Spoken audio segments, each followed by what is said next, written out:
वीरभद्र भगवान शिव के क्रोध से उत्पन्न सबसे शक्तिशाली स्वरूप में से एक है। भगवान शिव का यह स्वरूप अत्यंत शक्तिशाली और भयानक है। दक्ष प्रजापति भगवान ब्रह्मा के पुत्रों में से एक है और कई बेटियों के पिता है, और सती दक्ष की सबसे छोटी बेटी थी। सती भगवान शिव की एक समर्पित भक्त के रूप में बड़ी हुई और उनके मन में उनसे विवाह करने की तीव्र इच्छा थी। उनके धन और महानता के कारण दक्ष ने उन्हें कभी स्वीकार नहीं किया। दक्ष भी अपनी पुत्री का विवाह दूसरे राज्य परिवार में करके अपनी शक्ति और धन बढ़ाना चाहते थे। इसके विपरीत भगवान शिव बहुत ही सरल जीवन जीते थे। बाघ की खाल पहने हुए कैलाश पर्वत पर अलग थलग रहते हुए और धन या भौतिक वस्तुओं की इच्छा के बिना। जब सती बड़ी हुई तो दक्ष ने अपनी बेटी के लिए एक स्वयंवर आयोजित किया, एक ऐसा समारोह जिसमें वह कई प्रेमियों में से अपना पति चुन सकती थी। दक्ष ने भगवान शिव के अलावा सभी देवताओं को आमंत्रित किया। समारोह के दौरान सती ने अपने चुने हुए पति के लिए माला पकड़ रखी थी। मां सती ने इस माला को हवा में फेंक दिया और भगवान शिव को इसे प्राप्त करने के लिए बुलाया।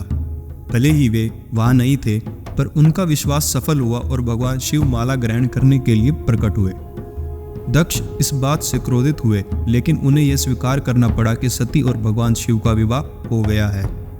दक्ष ने एक यज्ञ आयोजित करने का निर्णय लिया और भगवान शिव और सती को छोड़कर सभी को आमंत्रित किया। जब सती को यज्ञ के बारे में पता चला तो उन्होंने जिद की कि उन्हें और भगवान शिव को यज्ञ में जाना चाहिए, लेकिन भगवान शिव ने यह कहकर मना कर दिया कि बिना बुलाए कहीं भी जाना अनुचित है।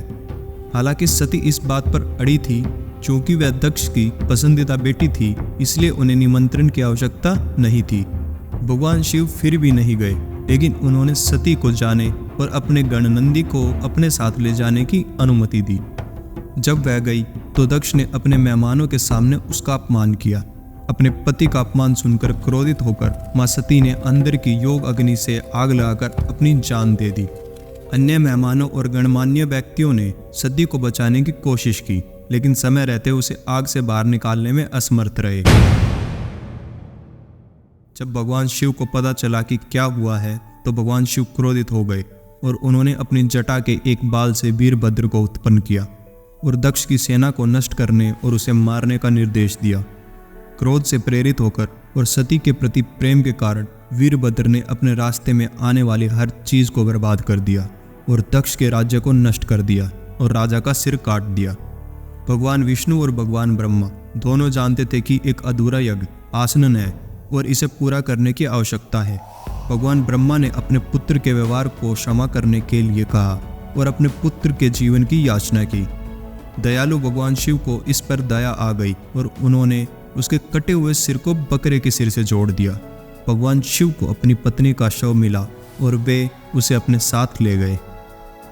इस वीडियो को देखने के लिए आप सभी का धन्यवाद। वीडियो अच्छा लगा तो इसे लाइक ज़रूर करें और कमेंट में लिखना ना भूलें। हर हर महादेव।